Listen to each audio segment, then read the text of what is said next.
Dude, I was in Louisville one time. I came out of a show. They had a big group in a limousine. They invited me to go to an after party with them, right? I was like, I'm only coming if my boy can come. And they're like, who's your boy? And I'm like, Le Cedric. They had a brother nearby, right, wearing this Louis Vuitton jacket, dude. Probably about 60% homeless, right? And they're like, that's your boy? And I hadn't even talked to this dude, right? I was like, yeah, that's my boy. And they're like, all right, he can come. So I fucking walk over to him, look him right in the eyes. And I was like, what's up, man? I'm Theo. He's like, Le Cedric. And I was like, all right, dude, I told these people you're my friend. You ever been in a limousine? He's like, nah. I was like, all right, come get in with us. Just act like you're my friend, right? We're going to a party. He's like, all right, man. So we go in the limo, bro. We're in there, hot chicks, dudes, people fucking. Lil Cedric kept saying, we're friends. That's what he kept saying out loud, right? Kind of fucking not the best actor, bro. But did we get to this house party? It's a nice, cool fucking party, bro. I'm downstairs. I'm in the kitchen. Somebody's making us a drink. I'm talking to somebody. Fucking 6 minutes later, I hear a fucking somebody scream. I hear a window break, right? Somebody comes running down. They said some dude just stole like 4 purses out of the coat room upstairs and fucking jumped out a window. That would have been me, Doug. And that was fucking Le Cedric, bro. And that was like, and everybody there was like crying and pissed. And some girl was like furious because all her tampons were in there or something. I remember she got pissed. She was a tough girl. She was like one of those, what are those people that slide the thing on the ice, she said? Curlers? Yeah, she was a curler. And, but I was, in my head, I was like, this is the best fucking night ever. And I flew a few weeks after 9/11. And after 9/11, the world went a little bit crazy, you know, understandably. The rules changed and there was a lot of anger and fear and confusion and finger pointing. And I'd always consider myself quite a rational, liberal sort of guy. And I tried to remain that way after 9/11. And even in like, in the pub with mates, I'd be the ones going, no, you can't say that. No, that's a generalisation. That's ridiculous. No, that's unfair. You can't tar everyone with the same brush. No, it's still the safest form of transport. It's 16 million to 1, the chance of trying to be rational. That's in a pub. When I'm flying, it's more like, check him again. Can we check him again? He's getting on this, but do you mind if I check him? Can I just... So, okay, once I was flying back from New York, okay, 9:25, a Saturday night, JFK to London Heathrow, BA, first class. Okay, now, this is my point. It's fear that threatens rational thought, I think, okay? I'm there. Now, the whole week leading up to that flight, I don't know if you remember it, or it's happened more than once, I don't know, it was a couple of years ago, on every news channel in America, there was a rolling ticker tape that said, America on red alert. We've had intel, there's going to be another 9/11 in a major city, probably New York or LA, okay, this weekend. Do not fly unless you absolutely had to, right? I had to, I was filming. And,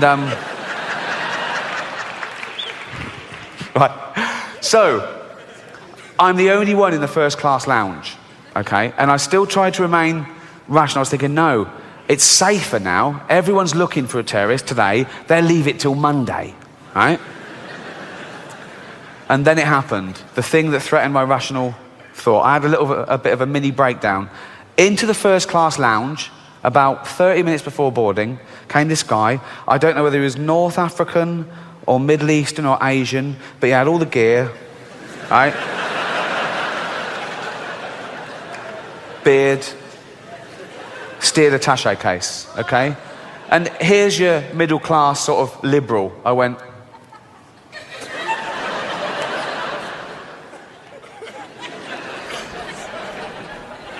I was suddenly engaging staff in sort of banal conversation, going, flight on time? They're going, yeah. What's the weather like in London? Like they were going to go, it's a bit cloudy, but there he is, right? Didn't happen. So I'm left there, right? And I'm looking over at him, and I'm thinking of all the running up to it and the week, all the news and everything. But now there's a fight between good and evil, between rational and irrational, okay? This one goes, ooh, that's a suicide bomber. Oh, don't be stupid. Of course it isn't. It is. How do you know? That's what they look like. What? Beard. Don't be stupid, right? Then he makes a phone call, and I couldn't understand what he was saying, but he sounded a bit angry, okay? This one goes, oh, we made a phone call, right?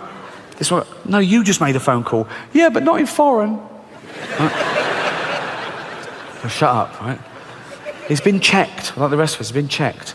Did they check the beard? Yeah, they checked the beard. Yeah, they checked the beard, right? And then I'm looking at him, must have been absent-minded with all this going on in my head, and he catches me looking, and he does this. He goes, oh, he knows, right? This one goes, no, he knows why you're looking at him. He's had that sort of prejudice for months now. Stop looking at him. Yeah, the beard. Yeah, right? But this one starts winning. The fear starts beating all the rational thought in the world. And he was going, no, but it could be. Well, yeah, it could be. Probably not. Well, no. The stats are up today. Yeah, but still, it won't happen. Don't say it won't happen to us. People of 9/11 said it wouldn't happen to them. Yeah, but all the tests. Yeah, well, they find new ways of getting through our detection. Then we have to up again. Yeah, you're right. And suddenly I thought, oh my God, this is it. This is it. And that wave of nausea, and you suddenly realise, oh my God, I'm witnessing this. This one goes, okay, right, let's report him. This one goes, no. Why? In case someone thinks we're racist. No, fuck that. Let's report him and be a wrong, embarrassed, live racist, just in case, right?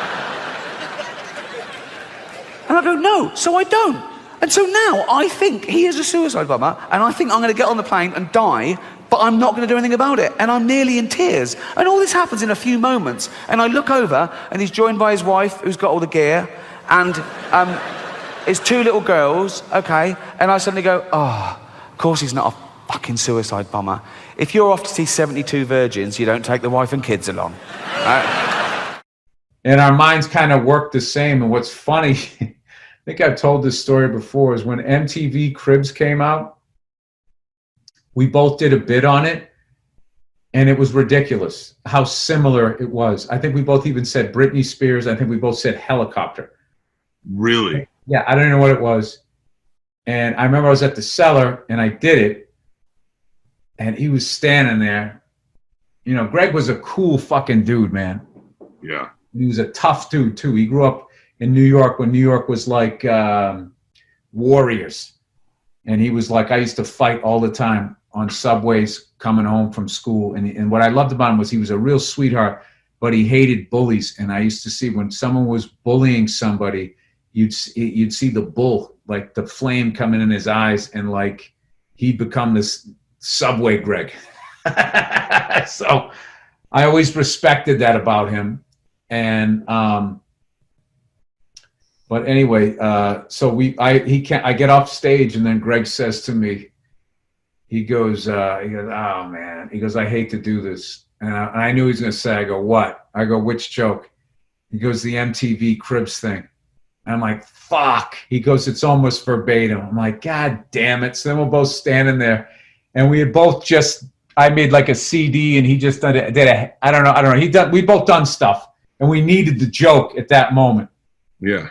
So we made a pact, and we go, all right, here's the deal. We'll just do it on the road. Deal?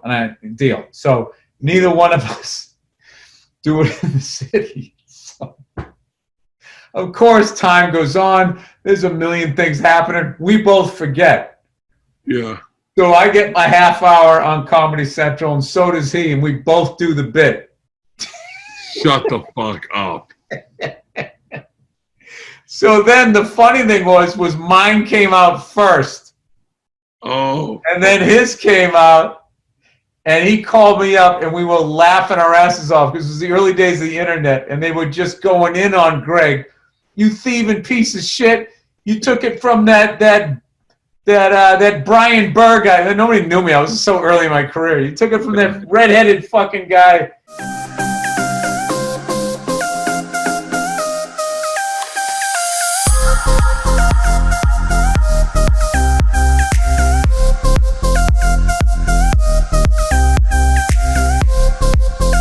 I took Chris Rock and my manager out on it one night. Chris didn't want to go, and he came anyway. And we went out to the Statue of Liberty, and there was this thing floating in the water. Chris saw it. He said, "What is that?" And it was this big thing, and it was dark. It was night. It was like 1 a.m. So it looked like a raft from a ship. You know, like a big round raft. That's what it looked like to me.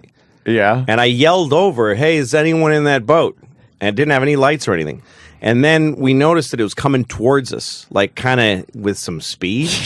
And Chris goes, "Get the fuck away from that thing." Like it was creepy. What was So it? I backed away from it, and I put a light on it, and it looked like a giant manhole cover sticking out of the river. This was the weirdest night of fucking ever. And it's right by the nautical mystery. Yeah, right by the Statue of Liberty. It's like, I don't know, 20 feet across, and it's moving. It's propelling through water. Are you sure it was moving, or it didn't just It look like it was leaving a wake? Wow. What the fuck? So Submarine. I call up Well, if the river. Channel 16. I go, "Is anyone monitoring this channel?" There's something, because the Staten Island ferry was very close to there, and I thought it could easily sink any ferry. I would have sunk if I had hit it. Yeah. Really?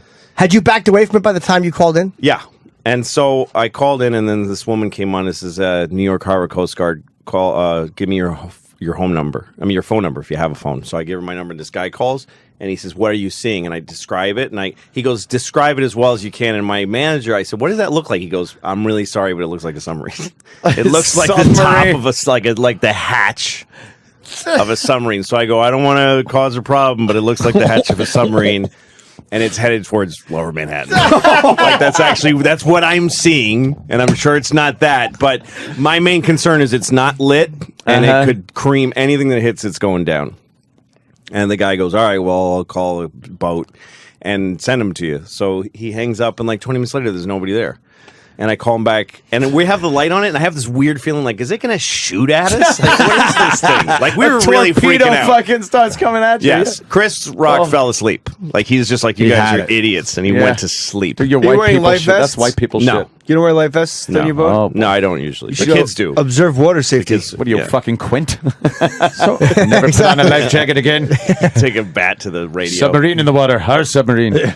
So anyway, I call back, and they're not sending anybody. And I at one point I got crazy, and I said, what do you do if you are the Coast Guard, and I am saying to you now, there's a submarine attacking Lower Manhattan. This is I'm like saying it. This is like Jimmy's story with the bus, only on the water. Yes. When you Yeah, very called similar. for the stolen bus. Yeah. It's like, why wouldn't, if superheroes that in here. did happen, Sure. someone would see Yeah. it and call in? And they're like, we're trying to get park police over here. I'm like, send a fucking helicopter. We know about it, Mr. CK. How do you know my name? How do you know my name? Right. They knew exactly what this thing was. Oh, wow. And he Just get kept away asking from me it. to hover. We kept hovering around it and stuff. And then finally this big police boat comes and shines like a massive light on it. And then he hails me on the radio. "Hey, Captain, are you the one who Captain. who reported this?" And I go, "Yeah." And he goes, "It's a mooring ball. It's been there since 1965. It's just a fucking... And I go, I'm really sorry I wasted your time." How, you didn't know? You've never seen a bunch of moorings dancing. No. Let me tell you about a story so true. We're showing me style and it's all so cool. It's about a garment torn and frayed, getting his threads, the story conveyed. Walking down the streets with holes in my teeth. Each ripped and tear part of me you see. It ain't about the brand or the label it holds. It's about the journey, the stories it unfolds. In these ragged clothes I find my voice. A testament to resilience, my choice. From the streets to the stage I rock my style. In my tattered shirt I walk that mile.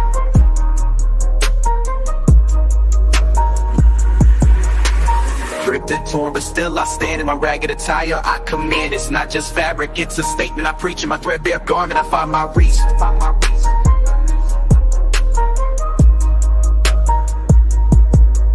From the barrio to the bar, I make my mark. In my worn out jeans, I leave a spark. They may call it rags, but I call it art. In every stitch and tear, I play my part. It's the struggle of the streets, the hustle so real. In my tattered jacket, I seal the deal. A symbol of defiance against the status quo. My passion of pants, I let it show. It's not about the riches or the wealth I lack. In my faded hoodie, I stay on track. It's the heart of the hustle, the grind each day. In my worn out kicks, I find my way. Ripped and torn, but still I stand. In my ragged attire, I command. not just fabric, it's a statement I preach. In my threadbare garment, I find my reach.